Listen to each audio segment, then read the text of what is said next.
పోతిన మహేష్ గారు రాజకీయంలో నాకు తెలిసి 2019లోనో ఇంకా వచ్చుంటే 2014 తర్వాత వచ్చుంటాడు ఈ సన్నాసుడు. ఈడేదో మాట్లాడుతున్నాడు జనరల్‌గా.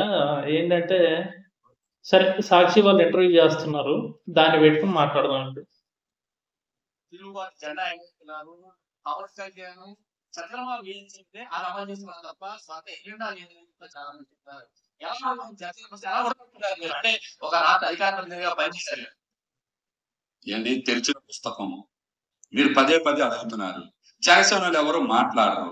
నేను జనసేన పార్టీని బయటకు వచ్చా. ఈడు తెరిచిన పుస్తకం అంట.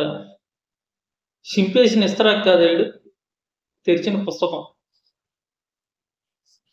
పదే పదే ప్రశ్న నన్ను అడగకపోతే జనసేనలు అడగచ్చు కదా వెళ్ళి మాట్లాడుతున్నారు. చాలా మంది వెళ్ళి అడగచ్చుగా. 21లో 10 కదా జనసేనకు ఉన్నాయి. మిగతా 11 టీడీపీ అంట కదా. రేపు పొద్దున అసెంబ్లీలో వాళ్ళు జనసేన పార్టీని తెలుగుదేశంలో కలిపిస్తూనే సంతకం పెడతారంట కదా. ఇది మ్యాచ్ ఫిక్సింగ్ అంట కదా. ఇది ప్యాకేజ్ ఒప్పందంలో భాగం అంట కదా అని అడగచ్చు కదరా ఎదవల్లారా అని నేను అడగాలని ఉంది. కానీ అనలేకపోతున్నాను. నిజంగా అతను అన్న దాంట్లో చాలా కరెక్ట్ ఉంది. అంటే ఒక సారాంశం అనేది నాకు అర్థమైంది. అది చాలా బాగుంది. అది కరెక్ట్ గా మాట్లాడారు అనిపిస్తుంది. నిజంగా అతను జనసేనని ఫాలో అయ్యే వాళ్ళని ఎదవల్లారా అన్నాడు. సరే ఆయన నేను ఒకటి అనాలనుకుంటున్నాను. గత 15 రోజుల క్రితం దాకా ఈ ఎదవ అదే జనసేన పార్టీలో తిరిగి ఎదవన్నర ఎదవ కింద ఉన్నటువంటి వ్యక్తి ఈ రోజున పార్టీ మారగానే అదే పార్టీకి సంబంధించిన ఇంత ముందు ఉన్న పార్టీకి సంబంధించిన వాళ్ళని ఎదవల్లాగానే జరుగుతున్నాడంటే రేపటి రోజు వైఎస్ఆర్సీపీ పార్టీలో ఇతను ఎంతకాలం ఉంటాడో తెలియదు. వైఎస్ఆర్సీపీ వాళ్ళని మళ్ళీ అక్కడి నుంచి ఇంకో పార్టీ ఏదైనా కొత్త పార్టీ పెడితేనో కాంగ్రెస్ పార్టీలోకి దిగిన తర్వాత వైఎస్ఆర్సీపీ పార్టీ వాళ్ళని వైఎస్ఆర్ ఎదవల్లారా అని తిడితే నాకు వాళ్ళ పరిస్థితి ఏంటో అర్థం కావట్లేదు. ఇలాంటి క్వశ్చన్ నేను ఆయన డైరెక్ట్ గా అడగాలన్నా కానీ అడగలేని పరిస్థితి. ఏం చేయాలో అర్థం కావట్లేదు. మ్యాచ్ ఫిక్సింగ్ కదా. మ్యాచ్ ఫిక్సింగ్ అన్న క్రికెట్ మ్యాచ్ మరి సీట్లు కేటాయించకుండా అసంతృప్తితో ఉన్నటువంటి అభ్యర్థుల్ని పిలిచి కనీసం ఒక్క మాట అన్నా మాట్లాడరా? ఎవరితో అన్నా మాట్లాడరా? ఓరే సన్నాసదవా, అసలు నీకు సీట్ ఎందుకు ఇవ్వాలరా? నాకు తెలియక అడుగుతా. సరే కష్టపడ్డావు, పార్టీ కోసం పనిచేసావు, నువ్వు ఎక్కడ మీ ప్రెస్ మీట్లు పెడతావు నేను కూడా చూసి అరే బాగా మాట్లాడతాడని చెప్పి అనుకున్నాను. అరే నాకు తెలియక అడుగుతాను, బిఫోర్ మనం కాంటాక్ట్ లో మనం మాట్లాడుకున్నప్పుడు నువ్వు ఇందాక ఇంకొక వీడియో కూడా చేశాను, అది ఇది తర్వాత చెప్తాను. యాక్చువల్గా పవన్ కళ్యాణ్ గారు ఏదో కారు కొన్నారని, ఈ పార్టీ ఆఫీస్కి డబ్బులు ఎక్కడ వచ్చాయని, దాని లెక్కలు చెప్పాలి అని చెప్పి టీవీ 9లో ఒక ప్రెస్ మీట్ చూసా. మరి చెత్తలండి కొడక నాకు తెలియగలుగుతాను, నువ్వు ఎవడివిరా? నీకు పవన్ కళ్యాణ్ గారు సంజయ్సి చెప్పే అంత అవసరం ఏముంది చెప్పు? బొక్కా పగిరి యదవులందరికీ సంజయ్సి చెప్పాల్సిన అవసరం లేదు. నువ్వు బొక్కా పగిరి జాతి ఇవన్నీ క్షమించాలి, బొక్కా పగిరి యదవా అని మళ్ళీ అదేదో జాతి ఉందేమో అనుకునే పరిస్థితి నేను క్రియేట్ చేయను. వీడు బొక్కా పగిరి అని చెప్పి అన్నాను కూడా, దానికి కూడా అర్హత లేని యదవ వీడు నాకు తెలిసి. పోనీ పందితో బురదలో తిరిగే పందితో పోలుద్దాం అంటే అది ఇంకా గౌరవంగా బతికేది. పార్టీలో వీడికి అసలు వీడు ఎవడో కూడా జనాలకు తెలియనప్పుడు వీడిని గుర్తించి వీడికి ఒక అవకాశం ఇచ్చి ఎవరైనా ఆయన నువ్వు పార్టీ కోసం పని చేసుకోరా అని చెప్పి 2019లో వీడికి టికెట్ ఇస్తే ఈ పిఓ అది బూతులండి, పిఓ అనేది మీరు అర్థం చేసుకోండి. ఈ పిఓ గాడు గెలిచి దొబ్బలేదు కానీ ఇవాళ రోజున బయటకు వచ్చి మార్కెట్లో మాట్లాడుతున్నాడు. అరే నాకు తెలియక అడుగుతాను, ప్రతి ఓడు పార్టీ మారిన తర్వాత సరే నీ అవసరానికి నువ్వు వెళ్ళావని అనుకోకుండా ఉన్న అప్పటిదాకా పనిచేసి పోగిడి సంకలు గుద్దిన పార్టీలో ఉండి సంకలు గుద్ది తొల్ల కొట్టిన నువ్వు బయటికి వెళ్ళి నువ్వు కొట్టిన తొల్ల గురించి నువ్వే విమర్శించుకుంటుంటే నాకు బాధ అవుతుందిరా భయ్. నిజంగా నువ్వు నా ఎదురుగా ఎక్కడైనా నిలబడితే నిన్ను చెప్ప మీద అటోటి ఇటోటి చేసి నిజంగా దండేసి దండం పెట్టారనిపిస్తుంది. కొట్టిన తర్వాత దండే నీకు. ఎవరైనా మాట్లాడితే డబ్బులు 5 సంవత్సరాల నుంచి మీరు అందరూ ఏం డబ్బులు ఇచ్చారు మాకు?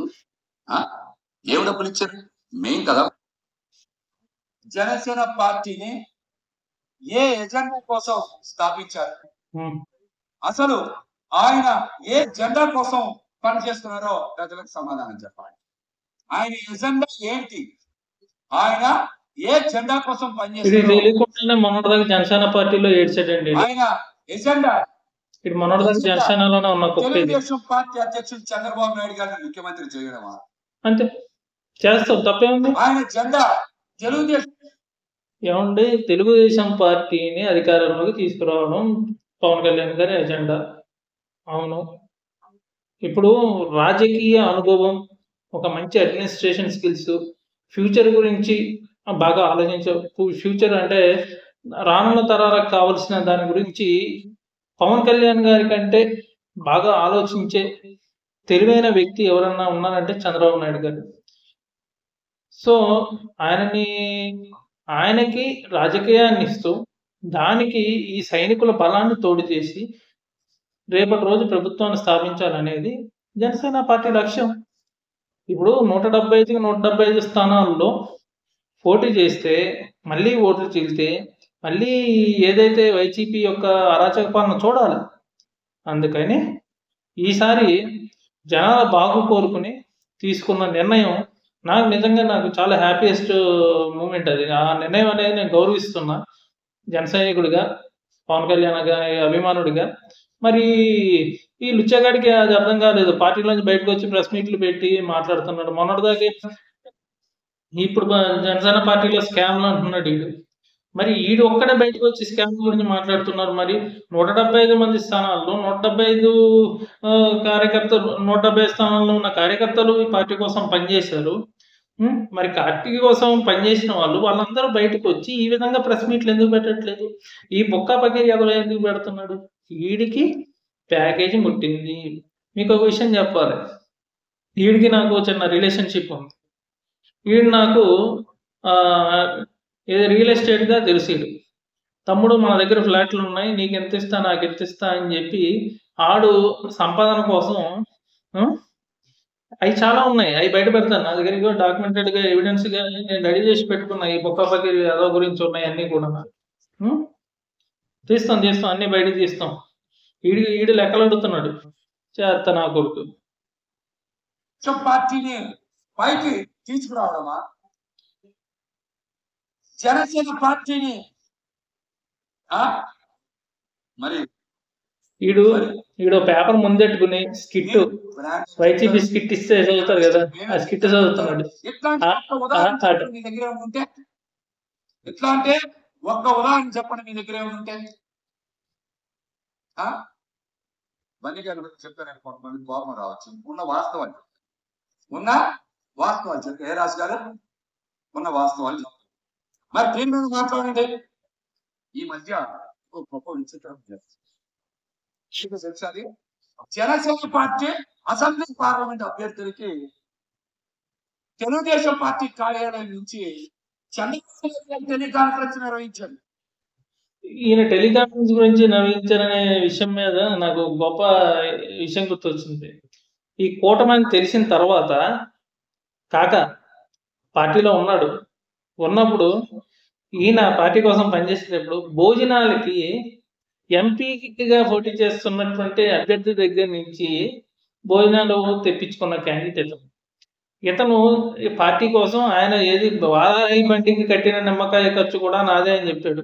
పోనీలే 2 రూపాయలు నిమ్మకాయ కట్టి ఉంటాడు, కానీ వెనకాల వచ్చిన ఫండ్స్ ని ఎన్ని నొక్కేసాడు అనేది పవన్ కళ్యాణ్ గారు ఎంక్వైరీ చేయట్లా.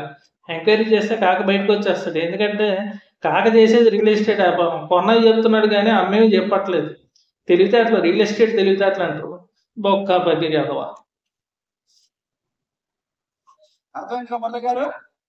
అర్థమైందండి, మురళీకి అర్థమైంది, మాకు అర్థమైంది. ఎవరు నిర్వహించాలి? పవన్ కళ్యాణ్ గారు జనసేన పార్టీ కార్యాలయం నిర్వహించాలి. కానీ పవన్ కళ్యాణ్ గారు నేను మొన్నే చెప్పాను, ఈ పార్టీ ఏదో ఒక రోజు అంటే ఒక అర్జున్ బ్రాండ్ అల్లు అర్జున్. సరే, ఈ పోతన మహేష్ గారి గురించి పక్కన పెడితే దయచేసి జన సైనికులు, వీర మహిళలు, అలాగే పార్టీ ప్రచారంలో తిరుగుతున్న వాళ్ళు, పార్టీ కోసం పనిచేస్తున్న వాళ్ళు, కూటమి అభ్యర్థులు, టీడీపీ బీజేపీ పార్టీ కార్యకర్తలు అందరికీ మా విన్నపం ఏంటంటే దయచేసి అందరూ కూడా ఒక యూనిటీగా పనిచేయండి. రాక్షస పాలన నిర్మూలించాలి. ఇలాంటి బుక్కాపకిరిగాళ్ళు వచ్చి ప్రెస్ మీట్లు పెడుతూనే ఉంటారు. కానీ చూస్తున్న సామాజికంగా సామాన్య ప్రజలు, సామాజిక వేత్తలు, అలాగే కార్యకర్తలు ఇలాంటి వాటికి ఇవి నిజమనుకుని మీరు మీ యొక్క మైండ్ సెట్ను మార్చుకొని దయచేసి ఆ ప్రభుత్వం మీకు తెలుసు, గంట అరగంట ప్రభుత్వం, గంగిరెద్దు రాంబాబు గారు ఉన్నటువంటి ప్రభుత్వం, అలాగే మీకు తెలుసు గుట్కా పాండే ఉన్న ప్రభుత్వం, అలాగే ఇంకా అది పేరున్న నానియో పేరు లేని నానియో తెలియదు కానీ ఆయన ఉన్న ప్రభుత్వం అది. అలాంటి ప్రభుత్వాన్ని ఆ బూతు పండితుల్ని మళ్ళీ చూడాలని అయితే మేము అనుకోవట్లేదు. దయచేసి ఒక మంచి నిర్ణయం తీసుకుని ఒక మంచి పార్టీకి, ఒక కూటమి లాంటి పార్టీకి ఓటేసి గెలిపించి ప్రభుత్వాన్ని మార్చాలని కోరుకుంటున్నాం. అందరికీ ఉపాధి కలగాలి, అందరూ బాగుండాలి. అందులో జన సైనికులు ఉండాలి, వీర మహిళలు ఉండాలి, కూటమి కార్యకర్తలు ఉండాలి. జై హింద్, జై జనసేన.